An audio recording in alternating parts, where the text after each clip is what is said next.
सतनाम वाहिगुरु साहिब जी। गौड़ी माला महला पंजवा। पाया लाल रतन मन पाया, तन शीतल मन शीतल थिया। सतगुर शब्द समाया, पाया लाल रतन मन पाया। तान शीतल मन शीतल थिया। सतगुर शब्द समाया रहाओ। लाथी भूख तृष्ण सब लास्थी, चिंता सगल बिसारी। कार मस्तक गुरपुरै धरियो, मन जीतो जग सारी। तृप्त अघाए रहे हृदय अंतर, डोलन ते अब चूके।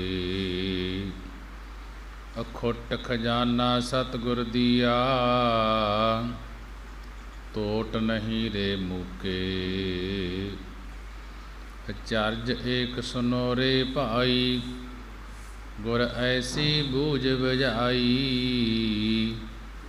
लाहे परदा ठाकर जो भेटियो, तो बिसरी तात पराई। कहियो ना जाए एहो अचंभो, सो जानै जिन चाखिया। कहो नानक सच भए बिगासा, गुर निधान हृदय लै राखिया। कहो नानक सच भए बिगासा, गुर निधान हृदय लै चाखिया। हृदय लै चाखिया। वाहिगुरु जी का खालसा, वाहिगुरु जी की फतेह। जुगो जुग अटल, चावर तख्त दे मालक, दो जहान दे वाली। लोक परलोक दे राखे, जाहरा जहूर हाजरा हजूर। सर्ब कला भरपूर, जागदी जोत धन धन। साहिब श्री गुरु ग्रंथ साहिब महाराज जी। साहिब श्री गुरु ग्रंथ साहिब महाराज जी का कोटान कोट शुकराना है कि गुरु ने बड़ी ही रहमत किरपा की है।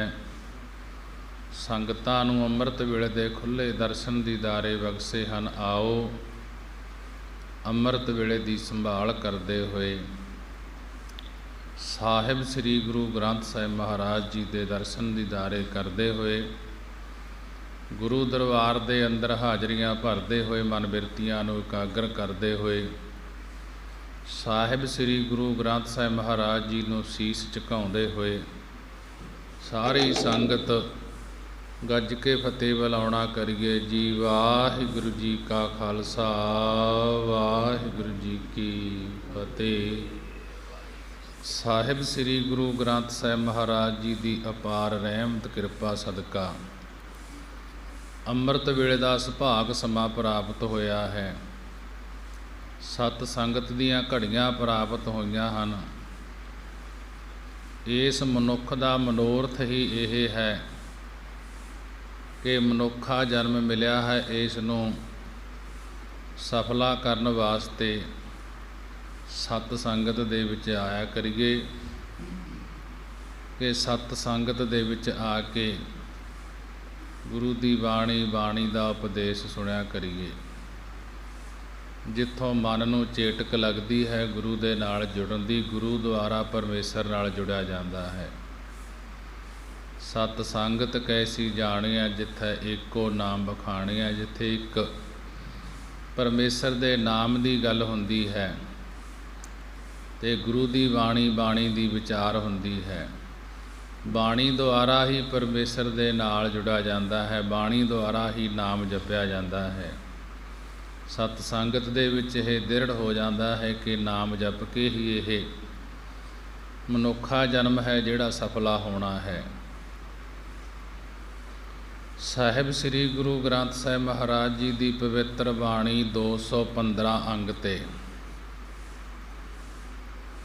ਗੌੜੀ ਮਾਲਾ ਮਹੱਲਾ ਪੰਜਵਾਂ। ਗੌੜੀ ਰਾਗ ਦੇ ਅੰਦਰ ਮਾਲਾ ਜਾਤੀ ਦੇ ਅੰਦਰ ਮਹੱਲਾ ਪੰਜਵਾਂ। ਪੰਜਵੇਂ ਪਾਤਸ਼ਾਹ ਗੁਰੂ ਅਰਜਨ ਦੇਵ ਮਹਾਰਾਜ ਜੀ ਸ਼ਹੀਦਾਂ ਦੇ ਸਰਤਾਜ ਬਾਣੀ ਦੇ ਵੋਹਿਤ ਬਾਣੀ ਦੁਆਰਾ ਉਪਦੇਸ਼ ਬਖਸ਼ਿਸ਼ ਕਰ ਰਹੇ ਹਨ। ਮਹਾਰਾਜ ਜੀ ਕਹਿਣ ਲੱਗੇ, ਪਾਇਆ ਲਾਲ ਰਾਤਨ ਮਨ ਪਾਇਆ, ਕਿ ਹੇ ਭਾਈ, ਗੁਰਾਂ ਦੀ ਕਿਰਪਾ ਦੁਆਰਾ ਪਾਉਣੇ ਯੋਗ ਪਰਮੇਸ਼ਰ ਦਾ ਲਾਲ ਪਿਆਰਾ ਅਤੇ ਬੈਰਾਗ ਹਿਰਦੇ ਵਿੱਚ ਪਾਉਣਾ ਕੀਤਾ ਹੈ। ਪਾਇਆ ਲਾਲ ਰਤਨ ਮਨ ਪਾਇਆ, ਹੇ ਭਾਈ, ਗੁਰਾਂ ਦੀ ਕਿਰਪਾ ਦੁਆਰਾ ਪਾਉਣੇ ਯੋਗ ਪਰਮੇਸ਼ਰ ਦਾ ਲਾਲ, ਪਰਮੇਸ਼ਰ ਦਾ ਪਿਆਰ ਅਤੇ ਰਤਨ ਬੈਰਾਗ ਹਿਰਦੇ ਵਿੱਚ ਪਾਉਣਾ ਕੀਤਾ ਹੈ। ਜਿਹੜਾ ਲਾਲ, ਜਿਹੜਾ ਪਿਆਰਾ ਪਰਮੇਸ਼ਰ ਮਾਣਕਾ ਦੀ ਨਿਆਈ ਅਮੋਲਕ ਹੈ, ਉਸ ਨੂੰ ਮਨ ਦੇ ਵਿੱਚ, ਉਸ ਨੂੰ ਹਿਰਦੇ ਵਿੱਚ ਹੀ ਪਾ ਲਿਆ ਹੈ। ਮਹਾਰਾਜ ਜੀ ਕਹਿਣ ਲੱਗੇ ਕਿ ਗੁਰਾਂ ਦੇ ਪ੍ਰੇਮ ਕਰਕੇ ਪਾਉਣੇ ਯੋਗ ਮਾਣਕ ਰੂਪ ਸ਼੍ਰੋਮਣੀ ਬ੍ਰਹਮ ਨੂੰ ਹਿਰਦੇ ਵਿੱਚੋਂ ਹੀ ਪਾਉਣਾ ਕੀਤਾ ਹੈ, ਕਿ ਹਿਰਦੇ ਦੇ ਵਿੱਚ ਹੀ ਸ਼੍ਰੋਮਣੀ ਬ੍ਰਹਮ ਉਹ ਪਰਮੇਸ਼ਰ ਵਸ ਰਿਹਾ ਹੈ, ਕਿ ਗੁਰਾਂ ਦੇ ਪ੍ਰੇਮ ਕਰਕੇ ਹੀ ਪਾਇਆ ਜਾਂਦਾ ਹੈ। ਗੁਰਾਂ ਨਾਲ ਪ੍ਰੇਮ ਕਰਕੇ ਤੇ ਗੁਰੂ ਦੀ ਬਾਣੀ, ਬਾਣੀ ਦਾ ਉਪਦੇਸ਼ ਲੈ ਕੇ, ਉਪਦੇਸ਼ ਹਿਰਦੇ 'ਚ ਵਸਾ ਕੇ, ਗੁਰੂ ਦੀ ਬਾਣੀ, ਬਾਣੀ ਦਾ ਉਪਦੇਸ਼ ਹੈ ਜਿਹੜਾ ਉਸ ਬਾਣੀ ਦੇ ਉਪਦੇਸ਼ 'ਤੇ ਚੱਲ ਕੇ ਗੁਰਬਾਣੀ ਦੇ ਦੱਸਣ ਮੁਤਾਬਕ ਜੀਵਨ ਜਿਉਣ ਕਰਕੇ ਪਰਮੇਸ਼ਰ ਦੀ ਪ੍ਰਾਪਤੀ ਹੁੰਦੀ ਹੈ। ਤੇ ਜਦ ਪ੍ਰਾਪਤੀ ਹੋ ਜਾਂਦੀ ਹੈ, ਤਨ ਸੀਤਲ ਮਨ ਸੀਤਲ ਥੀਆ, ਜਿਸ ਵੇਲੇ ਮਨ ਸਤਿਗੁਰੂ ਸਾਹਿਬ ਜੀ ਦੇ ਉਪਦੇਸ਼ ਵਿੱਚ ਮਸਤ ਹੋ ਕੇ ਮਿਲ ਗਿਆ ਹੈ, ਤਦੋਂ ਇਹ ਤਨ ਸੀਤਲ, ਸਰੀਰ ਸੀਤਲ ਠੰਡਾ ਹੋ ਗਿਆ ਹੈ ਅਤੇ ਮਨ ਚਿੱਤ ਵੀ ਵਿਸ਼ਿਆਂ ਵੱਲੋਂ ਠੰਡਾ ਹੋ ਗਿਆ ਹੈ। ਕਿ ਤਨ ਸੀਤਲ ਮਨ ਸੀਤਲ ਥੀਆ, ਸਤਿਗੁਰ ਸ਼ਬਦ ਸਮਾਇਆ, ਕਿ ਜਿਸ ਵੇਲੇ ਮਨ ਵਿੱਚ ਸਤਿਗੁਰੂ ਸਾਹਿਬ ਜੀ ਨੇ ਉਪਦੇਸ਼, ਸਤਿਗੁਰੂ ਸਾਹਿਬ ਜੀ ਦੇ ਉਪਦੇਸ਼ ਵਿੱਚ ਮਸਤ ਹੋ ਕੇ ਮਿਲ ਗਿਆ, ਤਦੋਂ ਸਰੀਰ ਸੀਤਲ ਠੰਡਾ ਹੋ ਗਿਆ ਅਤੇ ਚਿੱਤ ਵੀ ਵਿਸ਼ਿਆਂ ਵੱਲੋਂ ਠੰਡਾ ਹੋ ਗਿਆ ਹੈ। ਰਹਾਓ। ਗੁਰੂ ਅਰਜਨ ਦੇਵ ਮਹਾਰਾਜ ਜੀ ਕਹਿਣ ਲੱਗੇ ਕਿ ਜਦੋਂ ਇਹ ਗੁਰੂ ਦੇ ਉਪਦੇਸ਼ ਕਰਕੇ ਤਨ ਤੇ ਮਨ ਠੰਡੇ ਹੋ ਗਏ, ਲਾਥੀ ਭੂਖ ਤ੍ਰਿਸ਼ਨ ਸਭ ਲਾਥੀ, ਪਦਾਰਥਾਂ ਦੇ ਖਾਣ ਰੂਪੀ ਸਾਰੀ ਭੁੱਖ ਲੈ ਗਈ। ਪਦਾਰਥਾਂ ਦੇ ਇਕੱਤਰ ਕਰਨ ਰੂਪੀ ਜੋ ਤ੍ਰਿਸ਼ਨਾ ਆਸਾ, ਇਹ ਸਭ ਹੀ ਲੈ ਗਈ। ਲਾਥੀ ਭੂਖ ਤ੍ਰਿਸ਼ਨ ਸਭ ਲਾਥੀ, ਕਿ ਪਦਾਰਥਾਂ ਦੇ ਖਾਣ ਰੂਪ ਸਾਰੀ ਭੁੱਖ ਲੈ ਗਈ। ਪਦਾਰਥਾਂ ਦੇ ਇਕੱਤਰ ਇਕੱਠਾ ਕਰਨ ਰੂਪੀ ਜੋ ਤ੍ਰਿਸ਼ਨਾ ਆਸਾ ਸੀ, ਇਹ ਵੀ ਸਾਰੀ ਲੈ ਗਈ। ਅਤੇ ਚਿੰਤਾ ਸਗਲ ਵਿਸਾਰੀ, ਅਤੇ ਚਿੰਤਾ ਸਾਗਲ ਵਿਸਾਰੀ, ਸਾਗਲ ਸਾਰੀ ਚਿੰਤਾ ਫਿਕਰ ਸੋਚ ਵੀ ਵਿਸਾਰ ਦਿੱਤੀ, ਭਾਵ ਨਿਵਰਤ ਕਰ ਦਿੱਤੇ ਹਨ। ਕਰ ਮਸਤਕ ਗੁਰ ਪੂਰੈ ਧਰਿਓ। ਮਹਾਰਾਜ ਜੀ ਕਹਿਣ ਲੱਗੇ, ਘਰ ਮਸਤਕ ਗੁਰ ਪੂਰੈ ਧਰਿਓ, ਸਾਡੇ ਮਸਤਕ ਮੱਥੇ ਉੱਪਰ ਪੂਰਨ ਸਤਿਗੁਰਾਂ ਨੇ ਆਪਣਾ ਕਿਰਪਾ ਰੂਪੀ ਕਰ ਕਹਿ ਹੱਥ ਨੂੰ, ਕਿ ਆਪਣੇ ਕਿਰਪਾ ਰੂਪੀ ਹੱਥ ਰੱਖਣਾ ਕੀਤਾ ਹੈ, ਜਿਸ ਕਰਕੇ ਆਪਣੇ ਮਨ ਜੀਤੋ ਜਗ ਸਾਰੀ, ਕਿ ਆਪਣੇ ਮਨ, ਆਪਣੇ ਚਿੱਤ ਨੂੰ ਜਿੱਤ ਲਿਆ ਹੈ। ਮਨ ਦੇ ਜਿੱਤਣ ਕਰਕੇ ਸੰਸਾਰ ਰੂਪੀ ਬਾਜੀ ਵੀ ਜਿੱਤ ਲਈ ਹੈ, ਕਿ ਜਿਹੜੀ ਸੰਸਾਰ ਦੇ ਵਿੱਚ ਬਾਜੀ ਦੀ ਤਰ੍ਹਾਂ ਬਾਜੀਗਰਦੀ ਬਾਜੀ ਪਾਉਣ ਵਾਂਗੂ ਆਏ ਹਾਂ, ਉਹ ਵੀ ਅਸੀਂ ਜਿੱਤ ਲਈ ਹੈ। ਮਨ ਜੀਤੈ ਜਗ ਜੀਤ। ਜਦੋਂ ਜੀਵ ਨੇ ਆਪਣਾ ਮਨ ਜਿੱਤ ਲਿਆ ਤਾਂ ਸਾਰੇ ਜੱਗ ਨੂੰ, ਸਾਰੇ ਸੰਸਾਰ ਨੂੰ ਜਿੱਤ ਲੈਂਦਾ ਹੈ। ਤ੍ਰਿਪਤ ਅਗਾਏ ਰਹੇ ਰਿਦ ਅੰਤਰ। ਹੇ ਭਾਈ, ਗੁਰੂ ਅਰਜਨ ਦੇਵ ਮਹਾਰਾਜ ਜੀ ਕਹਿਣ ਲੱਗੇ, ਅਸੀਂ ਹਿਰਦੇ ਦੇ ਅੰਦਰ ਆਤਮਿਕ ਤ੍ਰਿਪਤੀ ਕਰਕੇ ਰੱਜ ਗਏ ਹਾਂ। ਕਿ ਜਦੋਂ ਗੁਰਾਂ ਨੇ, ਸਤਿਗੁਰਾਂ ਨੇ ਕਿਰਪਾ ਰੂਪੀ ਹੱਥ ਰੱਖਣਾ ਕੀਤਾ, ਜਿਸ ਕਰਕੇ ਆਪਣੇ ਮਨ, ਆਪਣੇ ਚਿੱਤ ਨੂੰ ਜਿੱਤ ਲਿਆ। ਮਨ ਦੇ ਜਿੱਤਣ ਕਰਕੇ ਸੰਸਾਰ ਰੂਪੀ ਬਾਜੀ ਜਿੱਤ ਲਈ। ਤ੍ਰਿਪਤ ਅਗਾਏ ਰਹੇ ਰਿਦ ਅੰਤਰ। ਹੇ ਭਾਈ, ਅਸੀਂ ਹਿਰਦੇ ਦੇ ਅੰਦਰ ਆਤਮਿਕ ਤ੍ਰਿਪਤੀ ਕਰਕੇ ਰੱਜ ਗਏ ਹਾਂ ਅਤੇ ਡੋਲਣ ਤੇ ਅਬ ਚੁਕੇ। ਅਬ ਹੁਣ ਪਦਾਰਥਾਂ ਵਿੱਚ ਡੋਲਣ ਤੋਂ ਹਟ ਗਏ ਹਾਂ। ਭਾਵ ਪਦਾਰਥਾਂ ਵਿੱਚ ਭਟਕਣ ਤੋਂ ਹਟ ਗਏ ਹਾਂ, ਰੁਕ ਗਏ ਹਾਂ। ਅਖੁੱਟ ਖਜ਼ਾਨਾ ਸਤਿਗੁਰ ਦੀਆ। ਮਹਾਰਾਜ ਜੀ ਕਹਿਣ ਲੱਗੇ, ਹੇ ਭਾਈ, ਸਤਿਗੁਰੂ ਸਾਹਿਬ ਜੀ ਨੇ ਸਾਨੂੰ ਅਖੁੱਟ ਬਿਨਾਂ ਤੋਟੇ ਤੋਂ, ਬਿਨਾਂ ਘਾਟੇ ਤੋਂ ਨਾਮ ਦਾ ਖਜ਼ਾਨਾ ਦੇਣਾ ਕੀਤਾ ਹੈ। ਅਖੁੱਟ ਖਜ਼ਾਨਾ ਸਤਿਗੁਰ ਦੀਆ। ਹੇ ਭਾਈ, ਸਤਿਗੁਰੂ ਗੁਰੂ ਸਾਹਿਬ ਜੀ ਨੇ ਸਾਨੂੰ ਅਖੁੱਟ ਬਿਨਾਂ ਤੋਟੇ ਤੋਂ, ਬਿਨਾਂ ਘਾਟੇ ਤੋਂ ਨਾਮ ਦਾ ਖਜ਼ਾਨਾ ਦੇਣਾ ਕੀਤਾ ਹੈ। ਤੋਟ ਨਹੀਂ ਰੇ ਮੁਕੇ। ਕਿ ਇਹ ਨਾਮ ਦਾ ਖਜ਼ਾਨਾ ਘਟਦਾ ਵੀ ਨਹੀਂ ਤੇ ਮੁੱਕਦਾ ਵੀ ਨਹੀਂ। ਜੋ ਪਰਮੇਸ਼ਰ ਦੇ ਕੋਲ ਨਾਮ ਦਾ ਖਜ਼ਾਨਾ ਹੈ, ਇਹ ਘਟਦਾ ਵੀ ਨਹੀਂ, ਮੁੱਕਦਾ ਵੀ ਨਹੀਂ।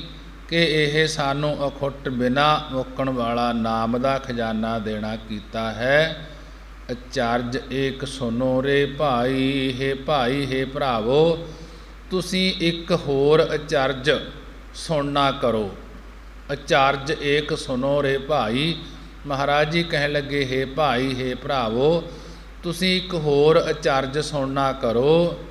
ਗੁਰ ਐਸੀ ਬੂਝ ਬੁਝਾਈ। ਕਿ ਸਤਿਗੁਰੂ ਜੀ ਨੇ ਸਾਨੂੰ ਐਸੀ ਅਜਿਹੀ ਸਿੱਖਿਆ ਸਮਝਾ ਦਿੱਤੀ ਹੈ ਕਿ ਲਾਹੇ ਪਰਦਾ ਠਾਕਰ ਜੋ ਭੇਟਿਓ। ਜੋ ਜਦੋਂ ਸਾਡੇ ਅੰਦਰੋਂ ਹੰਗਤਾ, ਮਮਤਾ, ਅਗਿਆਨ ਰੂਪੀ ਪਰਦਾ ਲਾ ਦਿੱਤਾ, ਤਾਂ ਤੋ ਬਿਸਰੀ ਤਾਤ ਪਰਾਈ। ਤਾਂ ਸਾਡਾ ਠਾਕੁਰ ਸੁਆਮੀ ਪਰਮੇਸ਼ਰ ਨਾਲ ਮਿਲਾਪ ਹੋ ਗਿਆ।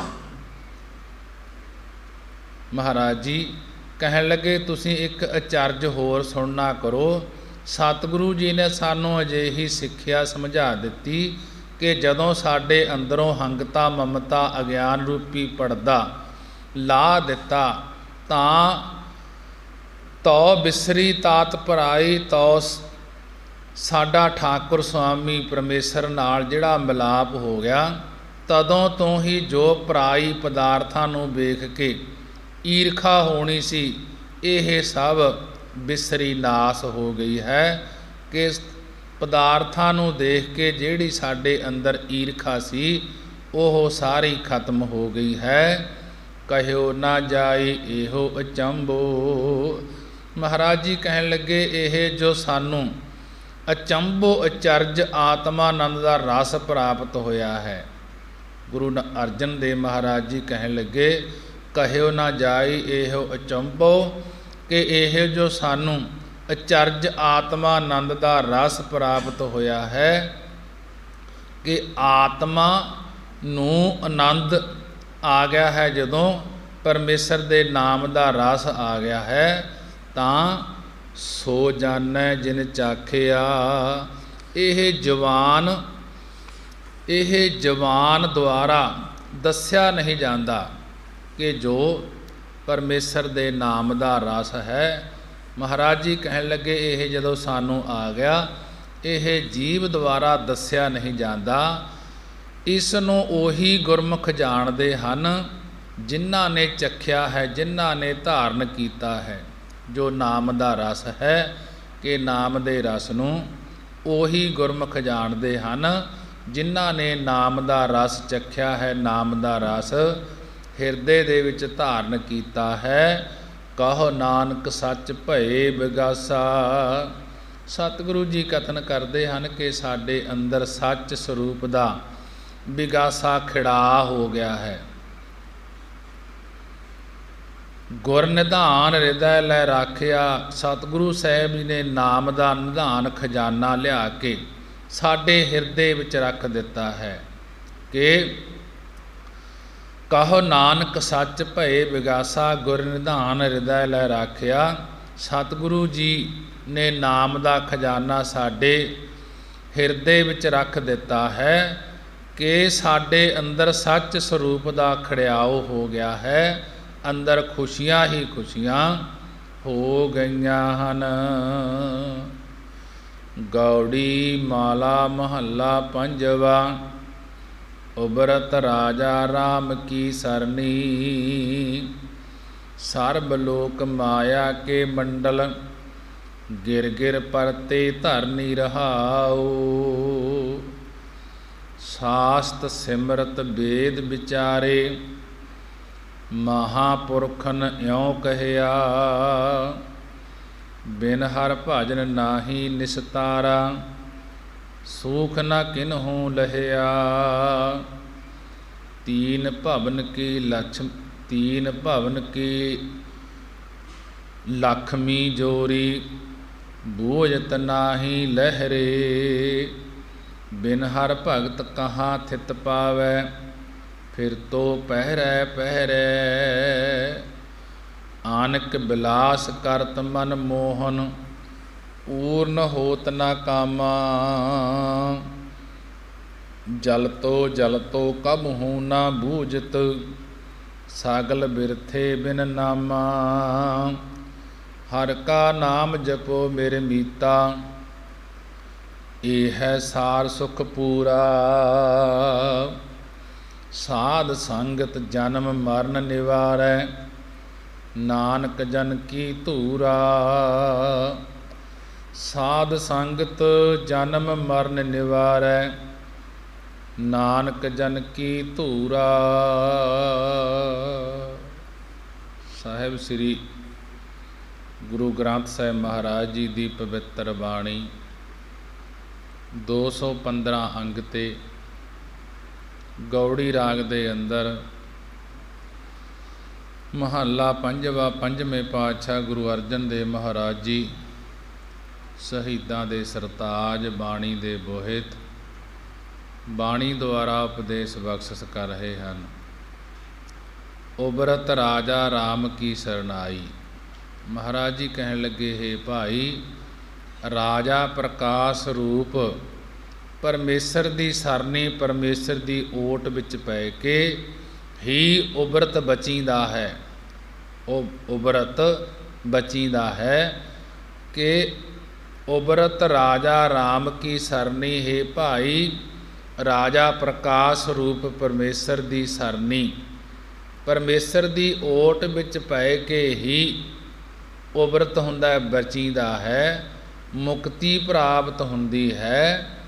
ਸਰਬ ਲੋਕ ਮਾਇਆ ਕੇ ਮੰਡਲ, ਜਿੰਨੇ ਵੀ ਸਰਬ ਸਾਰੇ ਲੋਕ ਮਨੁੱਖ 14 ਲੋਕਾਂ ਵਿੱਚ ਰਹਿਣ ਵਾਲੇ ਆਦਿਕ ਸਾਰੇ ਕਿ ਮਾਇਆ ਦੇ ਮੰਡਲ, ਮਾਇਆ ਦੇ ਘੇਰੇ ਵਿੱਚ ਹਨ। ਸਰਬ ਲੋਕ ਮਾਇਆ ਕੇ ਮੰਡਲ, ਕਿ ਜਿੰਨੇ ਵੀ ਸਾਰੇ ਮਨੁੱਖ 14 ਲੋਕਾਂ ਵਿੱਚ ਰਹਿਣ ਵਾਲੇ ਸਾਰੇ ਮਾਇਆ ਦੇ ਮੰਡਲ, ਮਾਇਆ ਦੇ ਘੇਰੇ ਵਿੱਚ ਹਨ। ਗਿਰ ਗਿਰ ਪਰਤੇ ਧਰਨੀ, ਕਿ ਇਹ ਆਪਣੀ ਆਜੂ ਭੋਗ ਕੇ ਖੈਤਾ ਖੀਣਤਾ ਆਦਿਕ ਦੇ ਪ੍ਰਤਾਪ ਵਿੱਚ ਪੈ ਕੇ ਧਰਤੀ ਉੱਪਰ ਗਿਰ ਗਿਰ ਡਿੱਗ ਡਿੱਗ ਕੇ ਪੈਂਦੇ ਹਨ। ਸਰਬ ਲੋਕ ਮਾਇਆ ਕੇ ਮੰਡਲ, ਗਿਰ ਗਿਰ ਪਰਤੇ ਧਰਨੀ, ਜਿੰਨੇ ਵੀ ਸਾਰੇ ਮਨੁੱਖ 14 ਲੋਕਾਂ ਵਿੱਚ ਰਹਿਣ ਵਾਲੇ ਆਦਿਕ ਸਾਰੇ ਮਾਇਆ ਦੇ ਮੰਡਲ, ਮਾਇਆ ਦੇ ਘੇਰੇ ਵਿੱਚ ਹਨ। ਇਹ ਆਪਣੀ ਆਜੂ ਭੋਗ ਕੇ ਖੈਤਾ ਖੀਣਤਾ ਆਦਿਕ ਦੇ ਪ੍ਰਤਾਪ ਵਿੱਚ ਪੈ ਕਰਕੇ ਧਰਤੀ ਉੱਪਰ ਗਿਰ ਗਿਰ ਡਿੱਗ ਡਿੱਗ ਪਰਤੇ ਪੈਂਦੇ ਹਨ। ਕਿ ਮਹਾਰਾਜ ਜੀ ਕਹਿਣ ਲੱਗੇ, ਸਾਸਤ ਸਿਮਰਤ ਵੇਦ ਵਿਚਾਰੇ। 6 ਸ਼ਾਸਤਰ, 27 ਸਿਮਰਤੀਆਂ, ਚਾਰੇ ਵੇਦਾਂ ਨੂੰ ਵਿਚਾਰ ਕੇ ਵੇਖਿਆ ਹੈ। ਮਹਾਪੁਰਖ ਨੇ ਇਉਂ ਕਹਿਆ ਅਤੇ ਮਹਾਂਪੁਰਖਨ ਸ੍ਰੇਸ਼ਟ ਬ੍ਰਹਮ ਗਿਆਨੀ ਜਨਾਂ ਨੇ ਵੀ ਇਸ ਤਰ੍ਹਾਂ ਕਹਿਣਾ ਕੀਤਾ ਹੈ ਕਿ ਬਿਨ ਹਰ ਭਜਨ ਨਾਹੀ ਨਿਸਤਾਰਾ, ਕਿ ਮਹਾਂਪੁਰਖਾਂ ਨੇ, ਬ੍ਰਹਮ ਗਿਆਨੀਆਂ ਨੇ, ਕਿ ਇਹਨਾਂ ਨੇ ਵੀ 6 ਸ਼ਾਸਤਰ 27 ਸਿਮਰਤੀਆਂ ਚਾਰੇ ਵੇਦਾਂ ਨੂੰ ਵਿਚਾਰ ਕਰਕੇ ਦੇਖਿਆ ਹੈ ਕਿ ਬਿਨ ਹਰ ਭਜਨ ਨਾਹੀ ਨਿਸਤਾਰਾ, ਕਿ ਹਰੀ ਵਾਹਿਗੁਰੂ ਦਾ ਭਜਨ ਕਰਨ ਤੋਂ ਬਿਨਾਂ, ਨਾਮ ਜਪਣ ਤੋਂ ਬਗੈਰ ਕਿਸੇ ਦਾ ਵੀ ਸੰਸਾਰ ਵਿੱਚੋਂ ਨਿਸਤਾਰਾ ਨਹੀਂ ਹੁੰਦਾ, ਤਰਨਾ ਨਹੀਂ ਹੋਵੇਗਾ। ਅਤੇ ਨਾ ਹੀ ਸੁੱਖ ਨਾ ਕਿਨਹੂ ਲਹਿਆ, ਨਾ ਹੀ ਕਿਨਹੂ ਕਿਸੇ ਨੇ ਸੁੱਖ ਲਿਆ ਹੈ, ਸੁੱਖ ਪ੍ਰਾਪਤ ਕੀਤਾ ਹੈ। ਵਾਹਿਗੁਰੂ ਦਾ ਭਜਨ ਕਰਨ ਤੋਂ ਬਿਨਾਂ, ਨਾਮ ਜਪਣ ਤੋਂ ਬਗੈਰ ਕਿਸੇ ਦਾ ਸੰਸਾਰ ਵਿੱਚੋਂ ਨਿਸਤਾਰਾ ਤਰਨਾ ਨਹੀਂ ਹੁੰਦਾ। ਅਤੇ ਨਾ ਹੀ ਕਿਸੇ ਨੂੰ ਸੁੱਖ ਪ੍ਰਾਪਤ ਹੋਇਆ ਹੈ, ਕਿ ਸੁੱਖ ਵੀ ਜੇ ਪ੍ਰਾਪਤ ਹੁੰਦੇ ਹਨ ਨਾਮ ਜਪਣ ਦੇ ਕਰਕੇ ਹੀ ਹੁੰਦੇ ਹਨ, ਹਿਰਦੇ ਦੇ ਵਿੱਚ ਪਰਮੇਸ਼ਰ ਨੂੰ ਯਾਦ ਕਰਨ ਦੇ ਨਾਲ ਹੀ ਹੁੰਦੇ ਹਨ। ਜਿਸ ਦਾ ਸਹਾਇਤਾ ਕਰਨ ਵਾਲਾ ਪਰਮੇਸ਼ਰ ਬਣ ਜਾਂਦਾ ਹੈ, ਉਸੇ ਨੂੰ ਹੀ ਸੁੱਖਾਂ ਦੀ ਪ੍ਰਾਪਤੀ ਹੁੰਦੀ ਹੈ। ਜੋ ਆਪਣੇ ਮਨ ਦੇ ਪਿੱਛੇ ਲੱਗ ਕੇ ਚੱਲਦਾ ਹੈ ਜੀਵ, ਉਹ ਮਨ ਦਾ ਆਗਿਆਕਾਰੀ ਹੋ ਕੇ ਮਨ ਦੇ ਪਿੱਛੇ ਭਟਕਦਾ ਫਿਰਦਾ ਹੈ, ਦਸੇ ਦਿਸ਼ਾਵਾਂ ਦੇ ਵਿੱਚ ਫਿਰਦਾ ਰਹਿੰਦਾ ਹੈ ਅਤੇ ਦੁੱਖ ਹੀ ਦੁੱਖ ਖੜ੍ਹੇ ਰਹਿੰਦੇ ਹਨ। ਕਿ ਪਰਮੇਸ਼ਰ ਦੇ ਨਾਮ ਦੇ ਨਾਲ ਹੀ ਸੁੱਖ ਪ੍ਰਾਪਤ ਹੋ ਸਕਦੇ ਹਨ। ਤੀਨ ਭਵਨ ਕੀ ਲਖਮੀ ਜੋਰੀ, ਜਿਨ੍ਹਾਂ ਨੇ ਤਿੰਨਾਂ ਭਵਨ, ਤਿੰਨਾਂ ਲੋਕਾਂ ਦੀ ਲਖਮੀ ਮਾਇਆ ਜੋੜ ਲਈ ਹੈ। ਤੀਨ ਭਵਨ ਕੀ ਲਖਮੀ ਜੋਰੀ, ਕਿ ਜਿਨ੍ਹਾਂ ਨੇ ਤਿੰਨਾਂ ਭਵਨਾਂ ਦੀ, ਤਿੰਨਾਂ ਲੋਕਾਂ ਦੀ ਲਖਮੀ ਕਹੈ ਮਾਇਆ ਜੋਰੀ ਜੋੜ ਲਈ ਹੈ, ਇਕੱਤਰ ਕਰ ਲਈ ਹੈ, ਇਕੱਠੀ ਕਰ ਲਈ ਹੈ। ਬੂਝਤ ਨਾਹੀ ਲਹਿਰੇ, ਉਹਨਾਂ ਦੀ ਫਿਰ ਵੀ ਤ੍ਰਿਸ਼ਨਾ ਰੂਪੀ ਲਹਿਰੇ, ਤ੍ਰਿਸ਼ਨਾ ਰੂਪੀ ਲਹਿਰਾਂ ਤਰੰਗਾਂ, ਅਗਨੀ ਦਾ ਭਬੂਕਾ ਬੁਝਦਾ ਨਹੀਂ ਹੈ। ਜਿਨ੍ਹਾਂ ਨੇ ਤਿੰਨਾਂ ਲੋਕਾਂ ਦੀ ਮਾਇਆ ਜੋੜ ਲਈ ਹੈ, ਇਕੱਠੀ ਕਰ ਲਈ ਹੈ, ਉਹਨਾਂ ਦੀ ਫਿਰ ਤ੍ਰਿਸ਼ਨਾ ਰੂਪੀ ਅੱਗ ਬੁਝਦੀ ਨਹੀਂ। ਅੱਗ ਦਾ ਭਬੂਕਾ ਹੈ ਜਿਹੜਾ ਉਹ ਬੁਝਦਾ ਨਹੀਂ, ਅੰਦਰ ਅੱਗ ਦੇ ਭਾਂਬੜ ਹੀ ਚੱਲਦੇ ਰਹਿੰਦੇ ਹਨ। ਕਿ ਮਾਇਆ ਦੇ ਸੰਕਲਪ ਬਹੁਤ ਉੱਠਦੇ ਰਹਿੰਦੇ ਹਨ ਪਰ ਮਿਟਦੇ ਨਹੀਂ ਹਨ ਬਿਨਾਂ ਪਰਮੇਸ਼ਰ ਦੇ ਨਾਮ ਤੋਂ। ਕਿ ਨਾਮ ਜਪਣ ਦੇ ਨਾਲ ਹੀ ਇਹ ਜਿਹੜੀ ਮਾਇਆ ਦੀ ਤ੍ਰਿਸ਼ਨਾ ਰੂਪੀ ਅੱਗ ਹੈ, ਉਹ ਬਾਣੀ ਦੇ ਨਾਲ, ਬਾਣੀ ਦੇ ਉਪਦੇਸ਼ ਦੇ ਨਾਲ ਅਤੇ ਨਾਮ ਜਪਣ ਦੇ ਨਾਲ ਬੁਝਦੇ ਹਨ। ਬਿਨ ਹਰ ਭਗਤ ਕਹਾਂ ਥਿਤ ਪਾਵੈ, ਮਹਾਰਾਜ ਜੀ ਕਹਿਣ ਲੱਗੇ ਪਰਮੇਸ਼ਰ ਦੀ ਭਗਤੀ ਤੋਂ ਬਗੈਰ ਕੋਈ ਆਦਮੀ ਕਿੱਥੇ ਟਿਕਾ ਪਾ ਲਏਗਾ, ਕਿੱਥੇ ਕੋਈ ਮੁਕਤੀ ਪਾ ਲਏਗਾ। ਫਿਰ ਤੋਂ ਪਹਿਰੇ ਪਹਿਰੇ, ਪਹਿਰੇ ਪਹਿਰੇ ਰਾਤ ਦਿਨ ਹਰ ਵੇਲੇ ਬੇਅਰਥ ਹੀ ਫਿਰਦਾ ਰਹਿੰਦਾ ਹੈ। ਕਿਤੇ ਪਹਿਰੇ ਪਹਿਰੇਦਾਰ ਬਣ ਜਾਂਦਾ ਹੈ, ਕਿਤੇ ਪਹਿਰੇ ਪਹਿਆਂ ਵਿੱਚ ਹੀ ਤੁਰਿਆ ਫਿਰਦਾ ਹੈ, ਰਾਹਾਂ ਵਿੱਚ ਹੀ ਤੁਰਿਆ ਫਿਰਦਾ ਹੈ। ਕਿਤੇ ਕਿਸੇ ਭੇਖ ਦੇ ਵਸਤਰ ਪਹਿਰੇ ਪਹਿਨ ਲਈ ਅਤੇ ਕਿਸੇ ਦੇਵੀ ਦੇਵਤਿਆਂ ਦੇ ਪਹਿਰਿਆਂ ਭਾਵ ਰਸਤਿਆਂ ਵਿੱਚ ਤੁਰਿਆ ਫਿਰਦਾ ਹੈ। ਮਹਾਰਾਜ ਜੀ ਕਹਿਣ ਲੱਗੇ ਪਰਮੇਸ਼ਰ ਦੀ ਭਗਤੀ ਤੋਂ ਬਗੈਰ ਕੋਈ ਆਦਮੀ ਕਿੱਥੇ ਥਿਤ ਟਿਕਾ ਪਾ ਲਵੇਗਾ, ਕਿੱਥੇ ਕੋਈ ਮੁਕਤੀ ਪਾ ਲਏਗਾ। ਫਿਰ ਤੋਂ ਪਹਿਰੇ ਪਹਿਰੇ ਕਿ ਪਹਿਰੇ ਪਹਿਰੇ ਰਾਤ ਦਿਨ ਹਰ ਵੇਲੇ ਬੇਅਰਥ ਹੀ ਫਿਰਦਾ ਰਹਿੰਦਾ ਹੈ। ਕਿਤੇ ਪਹਿਰੇਦਾਰ ਬਣ ਜਾਂਦਾ ਹੈ, ਕਿਤੇ ਪਹਿਆਂ ਵਿੱਚ ਰਾਹਾਂ ਵਿੱਚ ਤੁਰਿਆ ਫਿਰਦਾ ਹੈ, ਕਿਤੇ ਕਿਸੇ ਭੇਖ ਦੇ ਵਿੱਚ ਵਸਤਰ ਪਹਿਨ ਕੇ ਅਤੇ ਕਦੇ ਕਿਸੇ ਦੇਵੀ ਦੇਵਤਿਆਂ ਦੇ ਪਹਿਰਿਆਂ ਵਿੱਚ ਰਸਤਿਆਂ ਵਿੱਚ ਤੁਰਿਆ ਫਿਰਦਾ ਹੈ। ਕਾਰ ਬਿਲਾਸ ਕਰਤ ਮਨ ਮੋਹਨ, ਮਨ ਮੋਹਨ ਮਨ ਨੂੰ ਮੋਹ ਲੈਣ ਵਾਲੀ ਮਾਇਆ ਕਰਕੇ ਅਨਕ ਬਿਲਾਸ, ਅਨੇਕਾਂ ਤਰ੍ਹਾਂ ਦੇ ਬਿਲਾਸ ਤਮਾਸ਼ੇ ਕੌਤਕ ਕਰਦਾ ਫਿਰਦਾ ਹੈ ਇਹ ਜੀਵ। ਅਨਕ ਬਿਲਾਸ ਕਰਤ ਮਨ ਮੋਹਨ, ਕਿ ਮਨ ਨੂੰ ਮੋਹ ਲੈਣ ਵਾਲੀ ਮਾਇਆ ਕਰਕੇ ਇਹ ਜੀਵ ਅਨੇਕਾਂ ਤਰ੍ਹਾਂ ਦੇ ਤਮਾਸ਼ੇ ਕੌਤਕ ਕਰਦਾ ਫਿਰਦਾ ਹੈ। ਪੂਰਨ ਹੋਤ ਨਾ ਕਾਮਾ, ਇਸ ਤਰ੍ਹਾਂ ਇਸ ਦੀਆਂ ਕਾਮਨਾਵਾਂ ਪੂਰੀਆਂ ਨਹੀਂ ਹੁੰਦੀਆਂ।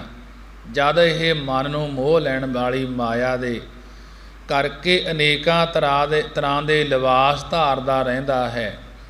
ਇਸ ਤਰ੍ਹਾਂ ਇਸ ਦੀਆਂ ਕਾਮਨਾਵਾਂ ਪੂਰੀਆਂ ਨਹੀਂ ਹੁੰਦੀਆਂ, ਕਿ ਕਾਮਨਾਵਾਂ ਤਾਂ ਪਰਮੇਸ਼ਰ ਦੇ ਨਾਲ ਜੁੜਨ ਕਰਕੇ ਹੀ ਹੁੰਦੀਆਂ ਹਨ। ਜਲ ਤੋ ਕਬਹੂ ਨਾ ਬੂਝਤ, ਜੀਵ ਮਨ ਬਾਣੀ ਕਰਕੇ ਤ੍ਰਿਸ਼ਨਾ ਦੀ ਅਗਨ ਵਿੱਚ ਜਲ ਤੋਂ ਸੜਦਾ ਬਲਦਾ ਰਹਿੰਦਾ ਹੈ। ਜਲ ਤੋਂ ਕਬਹੂ ਨਾ ਬੂਝਤ, ਜੀਵ ਮਨ ਬਾਣੀ ਕਰਕੇ ਕਿ ਮਨ ਦੇ ਵਿੱਚੋਂ ਫੁਰਨੇ ਉੱਠਣ ਕਰਕੇ ਬਾਣੀ ਮੂੰਹ ਦੇ ਵਿੱਚੋਂ ਆਲ ਪਤਾਲ ਬੋਲਣੇ ਕਰਕੇ ਤੇ ਤ੍ਰਿਸ਼ਨਾ ਦੀ ਆਗਨ ਵਿੱਚ ਸੜਦਾ ਬਲਦਾ ਰਹਿੰਦਾ ਹੈ। ਸਾਗਲ ਬਿਰਥੇ ਬਿਨ ਨਾਮਾ, ਇਹ ਸਮੁੰਦਰ ਦੀ ਬੜਬਾ ਅਗਨੀ ਵਾਂਗੂ ਅਨੇਕਾਂ ਯਤਨ ਰੂਪੀ ਪਾਣੀ ਨਾਲ ਕਦੇ ਵੀ ਬੁਝਦੀ ਨਹੀਂ। ਜਿਹੜੀ ਅੱਗ ਹੈ ਅੰਦਰ ਕਿ ਮਾਇਆ ਆਲੀ, ਇਹ ਸਮੁੰਦਰ ਦੀ ਅਗਨੀ ਹੈ ਜਿਹੜੀ ਜੈਸੇ ਸਮੁੰਦਰ ਦੇ ਵਿੱਚ ਵੀ ਇੱਕ ਬੜਬਾ ਅਗਨੀ ਹੁੰਦੀ ਹੈ, ਇਹ ਪਾਣੀ ਦੇ ਵਿੱਚ ਹੁੰਦਿਆਂ ਬੁਝਦੀ ਨਹੀਂ। ਇਸੇ ਤਰ੍ਹਾਂ ਇਸ ਜੀਵ ਦੇ ਅੰਦਰ ਮਾਇਆ ਦੀ ਜਿਹੜੀ ਅਗਨੀ ਹੈ, ਇਹ ਪਾਣੀ ਨਾਲ ਕਦੇ ਵੀ ਬੁਝਦੀ ਨਹੀਂ। ਕਿ ਪਰਮੇਸ਼ਰ ਦੇ ਨਾਮ ਤੋਂ ਬਗੈਰ ਸਾਗਲ ਬਿਰਥੇ ਬਿਨ ਨਾਮਾ, ਕਿ ਪਰਮੇਸ਼ਰ ਦੇ ਨਾਮ ਤੋਂ ਬਗੈਰ ਹੋਰ ਸਾਗਲ ਸਾਰੇ ਯਤਨ ਆਦਿਕ ਬੇਅਰਥ ਹੀ ਹਨ। ਕਿ ਜੇ ਇਹ ਜੀਵ ਸੋਚੇ ਜੋ ਮਾਇਆ ਦੇ ਇਕੱਠੀ ਕਰਨ ਦੇ ਅੰਦਰ ਭਾਂਬੜ ਚੱਲ ਰਹੇ ਹਨ, ਅਗਨੀ ਚੱਲ ਰਹੀ ਹੈ, ਇਹ ਪਾਣੀ ਦੇ ਨਾਲ ਨਹੀਂ ਬੁਝਦੀ। ਜੈਸੇ ਸਮੁੰਦਰ ਦੇ ਵਿੱਚ ਬੜਬਾ ਅਗਨੀ ਹੁੰਦੀ ਹੈ, ਸਮੁੰਦਰ ਨੂੰ ਉਛਾਲੇ ਮਰਵਾਈ ਜਾ ਰਹੀ ਹੈ, ਇਸੇ ਤਰ੍ਹਾਂ ਜੀਵ ਦੇ ਅੰਦਰ ਵੀ ਇਹ ਮਾਇਆ ਦੀ ਅੱਗ ਹੈ। ਇਸ ਨੂੰ ਤੋਰੀ ਫਿਰਦੀ ਹੈ, ਕਿਤੇ ਕਿਸੇ ਰਾਹਾਂ 'ਤੇ ਤੋਰੀ ਫਿਰਦੀ ਹੈ, ਕਿਤੇ ਕਿਸੇ ਪਾਸੇ ਤੋਰੀ ਫਿਰਦੀ ਹੈ, ਪਰ ਇਹ ਪਾਣੀ ਨਾਲ ਨਹੀਂ ਬੁਝਦੀ। ਸਾਗਲ ਬਿਰਥੇ ਬਿਨ ਨਾਮਾ, ਪਰਮੇਸ਼ਰ ਦੇ ਨਾਮ ਤੋਂ ਬਗੈਰ ਹੋਰ ਸਾਰੇ ਯਤਨ ਆਦਿਕ ਬੇਅਰਥ ਹੀ ਹਨ। ਜੇ ਪਰਮੇਸ਼ਰ ਦਾ ਨਾਮ ਜਪੇਗਾ ਜੀਵ, ਤਾਂ ਜੋ ਮਾਇਆ ਦੀ ਅਗਨੀ ਹੈ ਇਹ ਅੰਦਰ ਜਲ ਰਹੀ ਹੈ, ਤਾਂ ਫਿਰ ਨਾਮ ਦੇ ਨਾਲ ਹੀ ਬੁਝਣਾ ਹੈ। ਹਰ ਕਾ ਨਾਮ ਜਪੋ ਮੇਰੇ ਮੀਤਾ, ਮਹਾਰਾਜ ਜੀ ਕਹਿਣ ਲੱਗੇ, ਹੇ ਮੇਰੇ ਮਿੱਤਰ ਸੱਜਣ ਜਨੋ, ਪਰਮੇਸ਼ਰ ਦਾ ਨਾਮ ਜਪਣਾ ਕਰੋ। ਹਰ ਕਾ ਨਾਮ ਜਪੋ ਮੇਰੇ ਮੀਤਾ, ਹੈ ਮੇਰੇ ਮਿੱਤਰਾ ਸੱਜਣਾ, ਪਰਮੇਸ਼ਰ ਦਾ ਨਾਮ ਜਪਣਾ ਕਰੋ। ਇਹ ਹੈ ਸਾਰ ਸੁਖ ਪੂਰਾ, ਕਿ ਇਹੋ ਹੀ ਸਾਰ ਸ੍ਰੇਸ਼ਟ ਅਤੇ ਪੂਰਾ ਪੂਰਨ ਸੁਖ ਹੈ। ਜਿਹੜਾ ਪਰਮੇਸ਼ਰ ਦਾ ਨਾਮ ਜਪਣਾ ਹੈ, ਇਹੋ ਹੀ ਸ੍ਰੇਸ਼ਟ ਪੂਰਨ ਸੁਖ ਹੈ। ਕਿ ਸਾਰ ਰੂਪ ਪਰਮੇਸ਼ਰ ਦਾ ਪੂਰਨ ਇਹੋ ਹੀ ਸੁਖ ਹੈ ਜਿਹੜਾ ਪਰਮੇਸ਼ਰ ਦਾ ਨਾਮ ਜਪਣਾ ਹੈ। ਸਾਧ ਸੰਗਤ ਜਨਮ ਮਰਨ ਨਿਵਾਰੈ, ਸਤਿਗੁਰੂ ਜੀ ਕਥਨ ਕਰਦੇ ਹਨ, ਜਨ ਨਾਨਕ ਜਨ ਕੀ ਧੂਰਾ। ਕਿ ਸਤਿਗੁਰੂ ਗੁਰੂ ਅਰਜਨ ਦੇਵ ਮਹਾਰਾਜ ਜੀ ਕਥਨ ਕਰਦੇ ਹਨ, ਸਾਧ ਸੰਗਤ ਸ੍ਰੇਸ਼ਟ ਜਨਾਂ ਦੀ ਸੰਗਤ ਵਿੱਚ ਮਿਲਣੇ ਕਰਕੇ ਅਤੇ ਉਹਨਾਂ ਗੁਰਮੁਖਾਂ ਦੀ ਚਰਨ ਧੂੜੀ ਪ੍ਰਾਪਤ ਹੋਣ ਕਰਕੇ ਜਨਮ ਮਰਨ ਨਿਵਾਰੈ।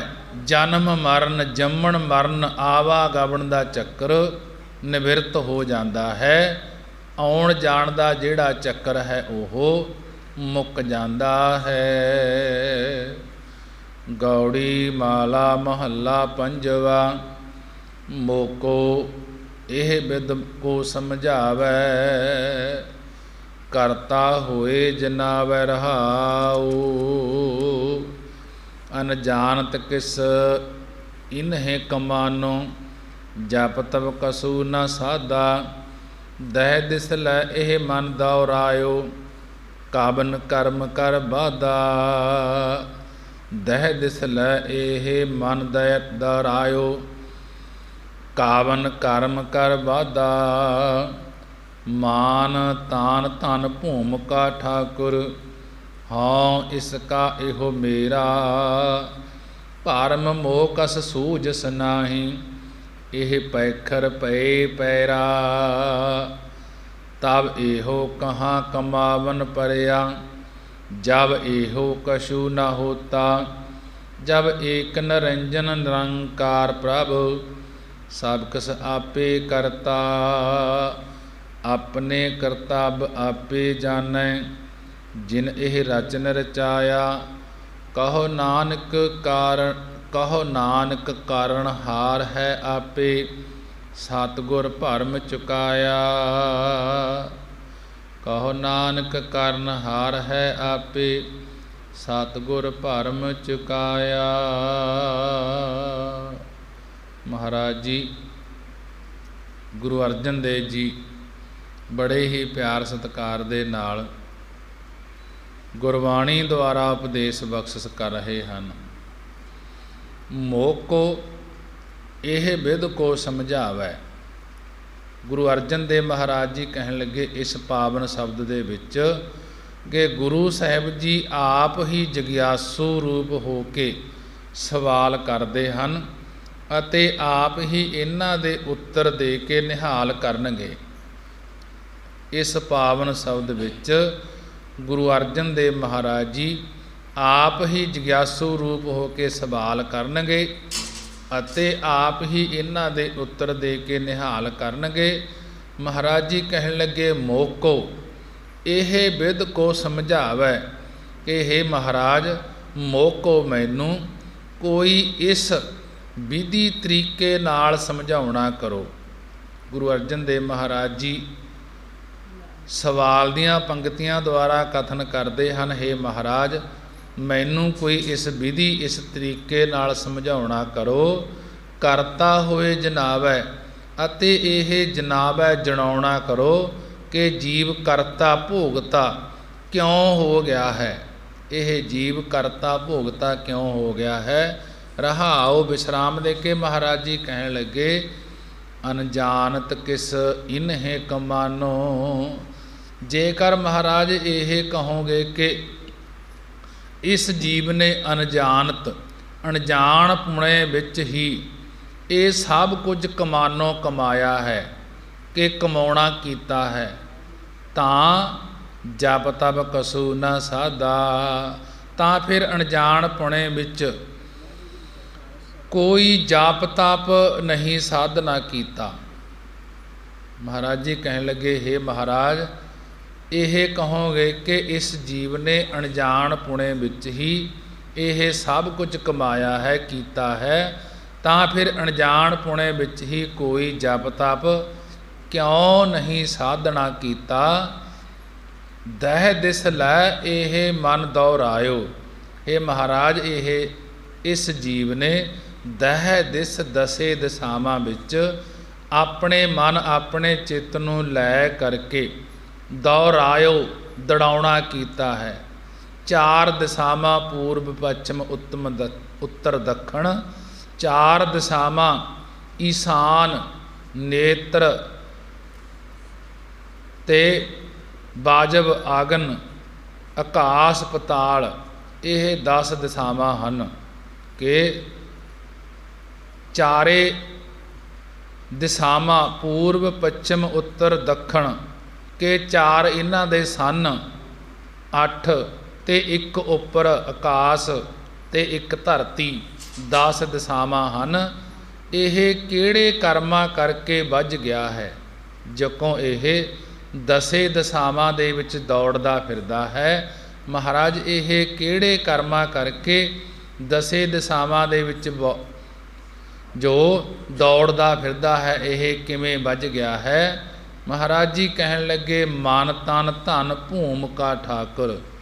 ਇਹ ਆਪਣੇ ਮਨ ਅੰਤੇਕਰਨ ਹਿਰਦੇ ਤੇ ਸਰੀਰ ਧਨ ਰੋਕੜੀ ਭੂਮ ਜ਼ਮੀਨ ਦਾ ਆਪਣੇ ਆਪ ਨੂੰ ਠਾਕੁਰ ਸੁਆਮੀ ਮਾਲਕ ਮੰਨਦਾ ਹੈ। ਮਹਾਰਾਜ ਜੀ ਕਹਿਣ ਲੱਗੇ, ਮਾਨ ਤਾਨ ਧਨ ਭੂਮ ਕਾ ਠਾਕਰ। ਇਹ ਜੀਵ ਆਪਣੇ ਮਨ ਨੂੰ, ਆਪਣੇ ਤਨ ਸਰੀਰ ਨੂੰ, ਧਨ ਰੋਕੜੀ ਪੈਸਿਆਂ ਨੂੰ, ਭੂਮ ਜ਼ਮੀਨ ਨੂੰ, ਕਿ ਜ਼ਮੀਨ ਦਾ ਆਪਣੇ ਆਪ ਨੂੰ ਠਾਕਰ ਮਾਲਕ ਮੰਨਦਾ ਹੈ। ਜਿਹੜਾ ਇਹ ਸਰੀਰ ਹੈ, ਪੈਸੇ ਹਨ ਤੇ ਭੂਮ ਜ਼ਮੀਨ ਹੈ, ਇਹਨਾਂ ਚੀਜ਼ਾਂ ਦਾ ਮਾਲਕ ਆਪਣੇ ਆਪ ਨੂੰ ਮੰਨਦਾ ਹੈ ਕਿ ਇਹਨਾਂ ਦਾ ਮਾਲਕ ਮੈਂ ਹਾਂ। ਤੇ ਕਹਿੰਦਾ ਹੈ ਕਿ ਹਉ ਇਸਕਾ ਇਹ ਮੇਰਾ। ਇਹ ਜੀਵ ਕਹਿੰਦਾ ਹੈ ਕਿ ਇਹ ਸਭ ਪਦਾਰਥ ਮੇਰੇ ਹਨ ਅਤੇ ਮੈਂ ਇਸ ਦਾ, ਇਹਨਾਂ ਪਦਾਰਥਾਂ ਦਾ ਮਾਲਕ ਹਾਂ। ਪਦਾਰਥਾਂ ਦਾ ਮਾਲਕ ਇਹ ਆਪ ਬਣਿਆ ਬੈਠਾ ਹੈ ਕਿ ਇਹ ਪਦਾਰਥ ਮੇਰੇ ਹਨ, ਕਿ ਮੈਂ ਇਹਨਾਂ ਦਾ ਹਾਂ। ਤੇ ਇਹਨਾਂ ਵਸਤੂਆਂ ਦਾ, ਆਪਣੇ ਮਨ ਦਾ, ਆਪਣੇ ਸਰੀਰ ਦਾ, ਧਨ ਦਾ ਅਤੇ ਜ਼ਮੀਨ ਦਾ ਮਾਲਕ ਆਪ ਆਪਣੇ ਆਪ ਨੂੰ ਮੰਨੀ ਬੈਠਾ ਹੈ। ਕਹਿੰਦਾ ਹੈ ਕਿ ਇਹ ਸਭ ਪਦਾਰਥ ਮੇਰੇ ਹੈ ਅਤੇ ਮੈਂ ਇਹਨਾਂ ਪਦਾਰਥਾਂ ਦਾ ਮਾਲਕ ਹਾਂ। ਭਰਮ ਮੋਹ ਕਸ ਸੂਝਸ ਨਾਹੀ। ਇਸ ਨੂੰ ਭਰਮ, ਇਸ ਨੂੰ ਸੰਸਾ ਅਤੇ ਮੋਹ ਵਿੱਚ ਪੈਣ ਕਰਕੇ ਕੁਝ ਵੀ ਸੁਝਦਾ ਨਹੀਂ। ਭਰਮ ਮੋਹ ਕਸ ਸੂਝਸ ਨਾਹੀ, ਕਿ ਇਸ ਨੂੰ ਭਰਮ ਅਤੇ ਮੋਹ ਵਿੱਚ ਪੈਣ ਕਰਕੇ ਕੁਝ ਵੀ ਸੁਝਦਾ ਨਹੀਂ ਹੈ। ਅਤੇ ਇਹ ਪੈਖਰ ਪਏ ਪੈਰਾ। ਇਹ ਇਸ ਦੇ ਪੈਰਾਂ ਵਿੱਚ ਪੈਖੜ ਪੈ ਗਿਆ ਹੈ। ਜੈਸੇ ਗਧੇ ਦੇ ਪੈਰਾਂ ਦੇ ਵਿੱਚ ਪੈਖੜ ਪਾ ਕੇ ਛੱਡ ਦਿੰਦੇ ਹਨ, ਇਹ ਵੀ ਇਸੇ ਤਰ੍ਹਾਂ ਇਹਦੇ ਪੈਰਾਂ ਦੇ ਵਿੱਚ ਪੈਖੜ ਪੈ ਗਿਆ ਹੈ ਕਿ ਇਹ ਮੰਨੀ ਜਾਂਦਾ ਹੈ ਇਹ ਸਰੀਰ ਵੀ ਮੇਰਾ ਹੈ, ਧਨ ਵੀ ਮੇਰਾ ਹੈ ਤੇ ਭੂਮ ਜ਼ਮੀਨ ਵੀ ਮੇਰੀ ਹੈ, ਮੈਂ ਇਸ ਦਾ ਮਾਲਕ ਹਾਂ। ਕਿ ਇਹ ਕਹਿੰਦਾ ਹੈ ਇਹ ਸਭ ਪਦਾਰਥ ਮੇਰੇ ਹਨ, ਮੈਂ ਇਹਨਾਂ ਪਦਾਰਥਾਂ ਦਾ ਮਾਲਕ ਹਾਂ। ਇਸ ਨੂੰ ਇਹ ਭਰਮ ਪੈ ਗਿਆ। ਭਰਮ ਪੈਣੇ ਕਰਕੇ ਇਹਨੂੰ ਸਮਝ ਨਹੀਂ ਆਉਂਦੀ ਤੇ ਇਸੇ ਕਰਕੇ ਇਸ ਦੇ ਪੈਰਾਂ ਦੇ ਵਿੱਚ ਪੈਖੜ ਪੈ ਗਏ ਹਨ। ਤਬ ਇਹੋ ਕਹਾਂ ਕਮਾਵਨ ਪਰਿਆ। ਜਦੋਂ ਇਹ ਰਕਤ ਬਿੰਦ ਦਾ ਆਕਾਰ ਆਦਿਕ ਕੁਝ ਵੀ ਨਹੀਂ ਹੁੰਦਾ ਸੀ, ਤਦੋਂ ਇਹ ਕੀ ਕਮਾਵਨ, ਕੀ ਕਮਾਈ ਕਰਨ ਪਿਆ ਹੋਇਆ ਸੀ। ਅੱਗੇ ਸਤਿਗੁਰੂ ਜੀ ਉੱਤਰ ਦਿੰਦੇ ਹਨ, ਤਾਬ ਇਹੋ ਕਹਾਂ ਕਮਾਵਨ ਭਰਿਆ, ਜਬ ਇਹੋ ਕਛੂ ਨਾ ਹੋਤਾ। ਕਿ ਜਦੋਂ ਇਹ ਰਾਕਤ ਬਿੰਦ ਦਾ ਆਕਾਰ ਆਦਿਕ ਕੁਝ ਵੀ ਨਹੀਂ ਹੁੰਦਾ ਸੀ, ਤਦੋਂ ਇਹ ਕੀ ਕਮਾਈ ਕਰਨ ਪਿਆ ਹੋਇਆ ਸੀ। ਅੱਗੇ ਸਤਿਗੁਰੂ ਜੀ ਉੱਤਰ ਦਿੰਦੇ ਹਨ, ਜਬ ਏਕ ਨਿਰੰਜਨ ਨਿਰੰਕਾਰ ਪ੍ਰਭ ਸਭ ਕਿਸ ਆਪੇ ਕਰਤਾ। ਜਦੋਂ ਸਿਰਫ ਇੱਕ ਨਿਰੰਜਨ ਮਾਇਆ ਕਾਲਖ ਤੋਂ ਰਹਿਤ, ਨਿਰੰਕਾਰ ਆਕਾਰਾਂ ਤੋਂ ਰਹਿਤ ਪਰਮੇਸ਼ਰ ਸੀ, ਸਾਰਾ ਕੁਝ ਆਪ ਹੀ ਕਰਤਾ, ਆਪ ਹੀ ਕਰਨ ਵਾਲਾ ਹੈ ਤੇ ਕਰਤਾ ਭੋਗਤਾ ਸੀ। ਆਪਣੇ ਕਰਤੱਵ ਆਪੇ ਜਾਣੈ, ਜਿਨ ਇਹ ਰਚਨ ਰਚਾਇਆ। ਉਹ ਪਰਮੇਸ਼ਰ ਆਪਣੇ ਕਰਤੱਵ, ਆਪਣੇ ਕੌਤਕਾਂ ਨੂੰ ਆਪ ਹੀ ਜਾਣਦਾ ਹੈ। ਜਿਸ ਪਰਮੇਸ਼ਰ ਨੇ ਇਹ ਸਭ ਰਚਨਾ ਨੂੰ ਰਚਾਉਣਾ ਕੀਤਾ ਹੈ, ਕਹੋ ਨਾਨਕ ਕਰਨ ਹਾਰ ਹੈ ਆਪੇ। ਸਤਿਗੁਰ ਭਰਮ ਚੁਕਾਇਆ। ਸਤਿਗੁਰੂ ਗੁਰੂ ਅਰਜਨ ਦੇਵ ਮਹਾਰਾਜ ਜੀ ਫਰਮਾਉਂਦੇ ਹਨ ਕਿ ਹੇ ਗੁਰਸਿੱਖ, ਸਭ ਕੁਝ ਕਰਨਹਾਰ ਕਰਨ ਵਾਲੇ ਪਰਮੇਸ਼ਰ ਆਪ ਹੀ ਹੈ। ਇਹ ਸਤਿਗੁਰੂ ਗੁਰੂ ਸਾਹਿਬ ਜੀ ਨੇ ਭਰਮ ਚੁਕਾਇਆ ਹੈ, ਸੰਸਾ ਚੁਕਾ ਦਿੱਤਾ ਹੈ ਕਿ ਹੇ ਗੁਰਸਿੱਖਾ, ਸਭ ਕੁਝ ਕਰਨ ਕਰਾਉਣ ਵਾਲਾ ਪਰਮੇਸ਼ਰ ਆਪ ਹੀ ਹੈ। ਇਹ ਪੂਰੇ ਗੁਰਾਂ ਨੇ ਇਹ ਸੰਸਾ ਚੁਕਾ ਦਿੱਤਾ ਹੈ। ਸਤਿਗੁਰੂ ਜੀ ਨੇ ਇਹ ਜਿਹੜਾ ਸੰਸਾ ਭਰਮ ਹੈ ਇਹ ਚੁਕਾ ਦਿੱਤਾ ਹੈ। ਮਹਾਰਾਜ ਜੀ ਦਾ ਸ਼ਬਦ ਸਵਾਲਾਂ ਜਵਾਬਾਂ ਦੇ ਵਿੱਚ ਸੀ। ਇਸ ਦਾ ਅੰਤਰੀਵ ਅਰਥ ਹੈ ਕਿ ਡਬਲ ਅਰਥ ਹਨ ਇਸ ਦੇ। ਮਹਾਰਾਜ ਜੀ ਇਸ ਅਰਥਾਂ ਦੇ ਵਿੱਚ ਵੀ ਸਮਝਾ ਰਹੇ ਹਨ। ਮੋਕੋ ਇਹ ਵਿਦ ਕੋ ਸਮਝਾਵੈ, ਕਰਤਾ ਹੋਏ ਜਨਾਵੈ ਰਹਾਉ। ਕਿ ਹੇ ਮਹਾਰਾਜ, ਮੋਕੋ ਮੇਰੇ ਤਾਈਂ ਆਪ ਤੋਂ ਬਿਨਾਂ ਇਹ ਪਰਮੇਸ਼ਰ ਦੀ ਪ੍ਰਾਪਤੀ ਦਾ ਤਰੀਕਾ ਕਿਹੜਾ ਸਮਝਾ ਦੇਵੇ, ਅਤੇ ਇਹ ਜਣਾਵੈ ਜਣਾ ਦੇਵੇ ਕਿ ਸਭ ਕੁਝ ਕਰਤਾ ਕਰਨ ਵਾਲਾ ਅਕਾਰ ਪੁਰਖ ਹੀ ਚੇਤਨ ਰੂਪ ਹੋ ਕਰਕੇ ਕਰ ਰਿਹਾ ਹੈ। ਰਹਾਉ। ਅੱਗੇ ਮਹਾਰਾਜ ਜੀ ਕਹਿਣ ਲੱਗੇ, ਅਨਜਾਨਤ ਕਿਸ ਇਨਹੇ ਕਮਾਨੋ, ਜਬ ਤਬ ਕਸੂ ਨਾ ਸਾਧਾ। ਜੇਕਰ ਮਹਾਰਾਜ ਆਪ ਜੀ ਇਹ ਕਹੋਗੇ ਕਿ ਇਸ ਨੇ ਅਣਜਾਣ ਪੁਣੇ ਵਿੱਚ ਇਹ ਕੁਝ ਕਰਮ ਕਮਾਇਆ ਹੈ, ਤਾਂ ਫਿਰ ਇਸ ਨੇ ਜਪ ਤਪ ਕੁਝ ਕਿਉਂ ਨਹੀਂ ਸਾਧਿਆ, ਕਿਉਂ ਨਹੀਂ ਕੀਤਾ? ਭਾਵ ਫਿਰ ਕੋਈ ਨਾ ਕੋਈ ਕਰਮ ਕਰਨਾ ਚਾਹੀਦਾ ਸੀ। ਮਹਾਰਾਜ ਜੀ ਕਹਿਣ ਲੱਗੇ, ਦਹਿ ਦਿਸ ਲੈ ਇਹੋ ਮਨ ਦੌਰਾਇਓ, ਕਾਵਨ ਕਰਮ ਕਰ ਵਾਧਾ। ਕਿ ਹੇ ਮਹਾਰਾਜ, ਇਹ ਕਾਵਨ ਕਿਹੜੀਆਂ ਕਰਮਾਂ ਕਰਕੇ ਵੱਜ ਗਿਆ ਹੈ? ਤਾਂ ਮਹਾਰਾਜ ਜੀ ਕਹਿਣ ਲੱਗੇ, ਇਸਨੇ ਦਾਸ ਦਿਸ ਲੈ ਇਹੋ ਮਨ ਦੌਰਾਇਓ। ਕਿ ਇਸਨੇ ਦਸਾਂ ਦਿਸ਼ਾਵਾਂ ਦੇ ਪਦਾਰਥਾਂ ਵਿੱਚ ਆਪਣੇ ਇਸ ਮਨ ਨੂੰ ਲੈ ਕਰਕੇ ਦੌਰਾਇਓ, ਦੌੜਾਉਣਾ ਕੀਤਾ ਹੈ। ਇਸ ਕਰਕੇ ਇਹ ਵੱਜ ਗਿਆ ਹੈ। ਕਿ ਹੇ ਮਹਾਰਾਜ, ਇਸ ਨੂੰ ਬੰਧਨ ਕਿਉਂ ਪੈ ਗਏ ਫਿਰ? ਮਹਾਰਾਜ ਜੀ ਕਹਿਣ ਲੱਗੇ, ਤਾਨ ਮਾਨ ਧਨ ਭੂਮਿਕਾ ਠਾਕੁਰ, ਹਉ ਇਸ ਕਾ ਇਹ ਮੇਰਾ। ਮਹਾਰਾਜ ਜੀ ਕਹਿਣ ਲੱਗੇ, ਹੇ ਗੁਰਸਿੱਖੋ, ਇਸ ਜੀਵ ਨੇ ਮਨ ਚਿੱਤ, ਤਨ ਸਰੀਰ, ਧਨ ਰੋਕੜੀ ਅਤੇ ਭੂਮ ਧਰਤੀ ਭਾਵ ਜ਼ਮੀਨ ਦਾ ਆਪਣੇ ਆਪ ਨੂੰ ਠਾਕੁਰ, ਆਪਣੇ ਆਪ ਨੂੰ ਮਾਲਕ ਸਮਝਿਆ ਹੋਇਆ ਹੈ, ਅਤੇ ਕਹਿੰਦਾ ਹੈ ਕਿ ਮੈਂ ਇਹਨਾਂ ਪਦਾਰਥਾਂ ਦਾ ਮਾਲਕ ਹਾਂ ਅਤੇ ਇਹ ਸਭ ਪਦਾਰਥ ਮੇਰੇ ਹਨ। ਇਸੇ ਕਰਕੇ ਇਹ ਬੰਧਨਾਂ ਵਿੱਚ ਪੈ ਗਿਆ ਹੈ। ਭਰਮ ਮੋਹ ਕਸ ਸੂਝ ਸਨਾਹੀ, ਇਹ ਪੈਖਰ ਪਏ ਹੈ ਪੈਰਾ। ਇਸ ਤਰ੍ਹਾਂ ਇਸ ਨੂੰ ਸਰੂਪ ਦਾ ਭਰਮ ਅਤੇ ਦੇਹਾਂ ਦਾ ਮੋਹ ਪੈ ਗਿਆ ਹੈ। ਇਸ ਕਰਕੇ ਇਸ ਨੂੰ ਵਿਵੇਕ ਨਾਲ ਕੁਝ ਵੀ ਸੁਝਦਾ ਦਿਸਦਾ ਨਹੀਂ ਹੈ। ਇਸ ਪ੍ਰਕਾਰ ਇਸ ਦੇ ਮਾਨ ਬੁੱਧ ਰੂਪੀ ਪੈਰਾਂ ਵਿੱਚ ਸੰਕਲਪ ਵਿਕਲਪ ਰੂਪੀ ਪੈਖੜ ਪੈ ਗਏ ਹਨ। ਹੇ ਮਹਾਰਾਜ, ਫਿਰ ਇਹ ਜੀਵ ਛੁੱਟ ਕਿਵੇਂ ਸਕਦਾ ਹੈ?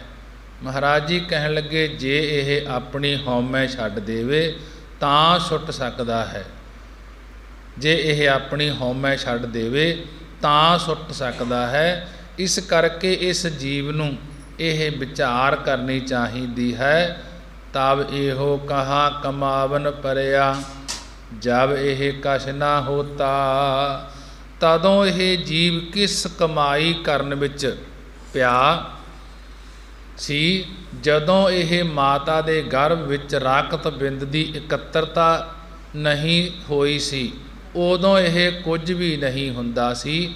ਉਦੋਂ ਵੀ ਪਰਮੇਸ਼ਰ ਨੇ ਇਸ ਦੀ ਰੱਖਿਆ ਕੀਤੀ। ਜਬ ਏਕ ਨਿਰੰਜਨ ਨਿਰੰਕਾਰ ਪ੍ਰਭ, ਸਭ ਕਿਸ ਆਪੇ ਕਰਤਾ। ਜਦੋਂ ਇਹ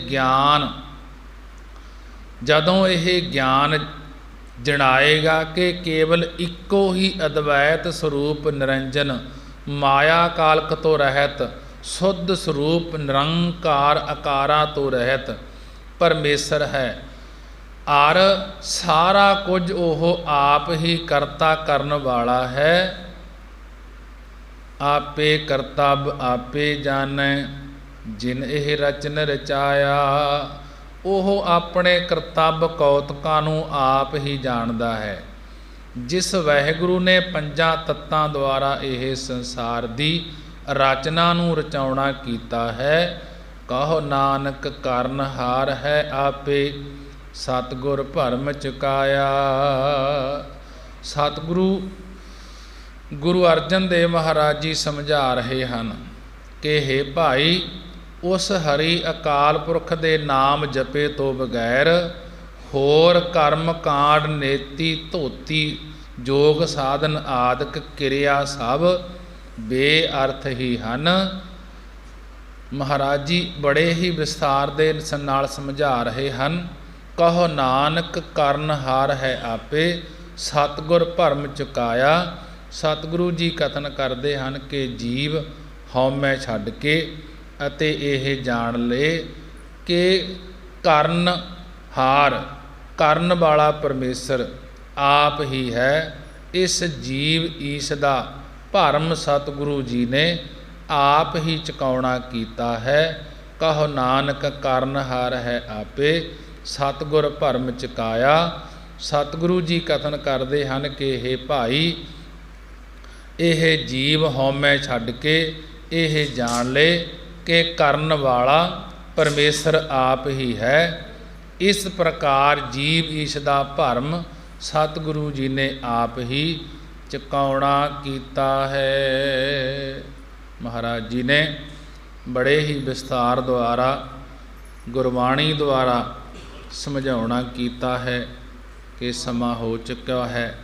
ਆਓ 6 ਪੌੜੀਆਂ ਆਨੰਦ ਸਾਹਿਬ ਦਾ ਜਾਪ ਕਰਕੇ ਅਰਦਾਸ ਬੇਨਤੀ ਕਰੀਏ। ਗੁਰਬਾਣੀ ਪੜ੍ਹਦਿਆਂ ਤੋਂ ਵਿਚਾਰਾਂ ਕਰਦਿਆਂ ਤੋਂ ਇੱਕ ਨਹੀਂ ਅਨੇਕਾਂ ਹੀ ਭੁੱਲਾਂ ਹੋ ਜਾਂਦੀਆਂ ਹਨ। ਗੁਰੂ ਦੀ ਸੰਗਤ ਗੁਰੂ ਬਖਸ਼ਣਹਾਰ ਹੈ। ਹੋਈਆਂ ਭੁੱਲਾਂ ਦੀ ਖਿਮਾ ਕਿ ਇਸ ਜੀਵ ਨੂੰ ਪਰਮੇਸ਼ਰ ਦਾ ਨਾਮ ਜਪਣ ਵਾਸਤੇ ਭੇਜਿਆ ਹੈ। ਇੱਥੇ ਆ ਕੇ ਜੀਵ ਪਰਮੇਸ਼ਰ ਦੇ ਨਾਮ ਨੂੰ ਛੱਡ ਕੇ ਹੋਰ ਹੀ ਧੰਦਿਆਂ ਦੇ ਵਿੱਚ ਫਸ ਗਿਆ ਹੈ। ਮਹਾਰਾਜ ਜੀ ਨੇ ਸਮਝਾਉਣਾ ਕੀਤਾ ਹੈ ਕਿ ਖਸਮ ਛੋੜ ਦੂਜਾ ਲੱਗੇ, ਡੂਬੇ ਸੇ ਵਣਜਾਰਿਆ, ਕਿ ਇਹ ਪਰਮੇਸ਼ਰ ਨੂੰ ਛੱਡ ਕੇ ਦੂਜੇ ਦਵੈਤ ਦੇ ਵਿੱਚ ਲੱਗ ਗਿਆ ਹੈ, ਦੇਵੀ ਦੇਵਤਿਆਂ ਦੀ ਪੂਜਾ ਦੇ ਵਿੱਚ ਲੱਗ ਗਿਆ ਹੈ, ਕਿ ਲੜਾਈ ਝਗੜਿਆਂ ਦੇ ਵਿੱਚ ਲੱਗ ਗਿਆ ਹੈ। ਮਨ ਨੂੰ ਟਿਕਾ ਨਹੀਂ ਵੱਜਦਾ, ਇਸੇ ਕਰਕੇ ਇਹ ਪਰਮੇਸ਼ਰ ਤੋਂ ਦੂਰ ਹੋ ਗਿਆ ਹੈ। ਪਰ ਇਹ ਜੀਵ ਆਇਆ ਸੀ 84 ਲੱਖ ਦੇ ਵਿੱਚੋਂ ਛੁੱਟਣ ਵਾਸਤੇ ਕਿ 84 ਲੱਖ ਦਾ ਚੱਕਰ ਫੇਰ ਨਾ ਪਵੇ। ਪ੍ਰਾਣੀ ਤੋਂ ਆਇਆ ਲਾਹਾ ਲੈਣ, ਲੱਗਾ ਕਿਤ ਫੱਕੜੀ, ਸਭ ਮੁਕਦੀ ਚੱਲੀ ਰਹਿਣ। ਕਿ ਹੇ ਪ੍ਰਾਣੀ, ਹੇ ਜੀਵ, ਤੂੰ ਇਸ ਮਨੁੱਖਾ ਦੇਹੀ ਦੇ ਰਾਹੀਂ ਤੇ ਲਾਹਾ ਪ੍ਰਾਪਤ ਕਰਨ ਆਇਆ ਸੀ। ਲੱਗਾ ਕਿਤ ਫੱਕੜੇ, ਕਿਹੜੇ ਖੋਟੇ ਕੰਮਾਂ ਦੇ ਵਿੱਚ ਲੱਗ ਗਿਆ ਹੈ। ਮੁਕਦੀ ਚੱਲੀ ਰਹਿਣ, ਜਿਹੜੀ ਤੇਰੀ ਉਮਰ ਰੂਪੀ ਰਾਤ ਹੈ, ਇਹ ਤੇਰੀ ਮੁਕਦੀ ਜਾ ਰਹੀ ਹੈ। ਕਿ ਇਸ ਨੂੰ ਪਰਮੇਸ਼ਰ ਦਾ ਨਾਮ ਜਪ ਕੇ ਸਫਲਾ ਕਰ ਲੈ। ਇਹ ਫੇਰ ਸਫਲਾ ਹੋਣੇ ਹਨ ਜੇ ਸਵਾਸ ਸਵਾਸ ਤੂੰ ਪਰਮੇਸ਼ਰ ਦਾ ਨਾਮ ਜਪੇਗਾ। ਕਿ ਨਾਮ ਜਪ ਕੇ ਹੀ ਇਸ ਦੇਹੀ ਦਾ, ਇਸ ਸਰੀਰ ਦੇ ਰਾਹੀਂ 84 ਲੱਖ ਚੱਕਰਾਂ ਤੋਂ ਬਚ ਸਕਦਾ ਹੈ। ਮਹਾਰਾਜ ਜੀ ਬਾਣੀ ਦੁਆਰਾ ਸਮਝਾਉਂਦੇ ਹਨ ਕਿ ਬਾਣੀ ਪੜ੍ਹਦਿਆਂ ਤੋਂ ਵਿਚਾਰਾਂ ਕਰਦਿਆਂ ਤੋਂ ਇੱਕ ਨਹੀਂ ਅਨੇਕਾਂ ਹੀ ਭੁੱਲਾਂ ਹੋ ਜਾਂਦੀਆਂ ਹਨ। ਗੁਰੂ ਦੀ ਸੰਗਤ ਤੇ ਗੁਰੂ ਬਖਸ਼ਣਹਾਰ ਹਨ। ਹੋਈਆਂ ਭੁੱਲਾਂ ਦੀ ਖਿਮਾ। ਆਓ 6 ਪੌੜੀਆਂ ਆਨੰਦ ਸਾਹਿਬ ਦਾ ਜਾਪ ਕਰਕੇ ਅਰਦਾਸ ਬੇਨਤੀ ਕਰੀਏ। ਮਹਾਰਾਜ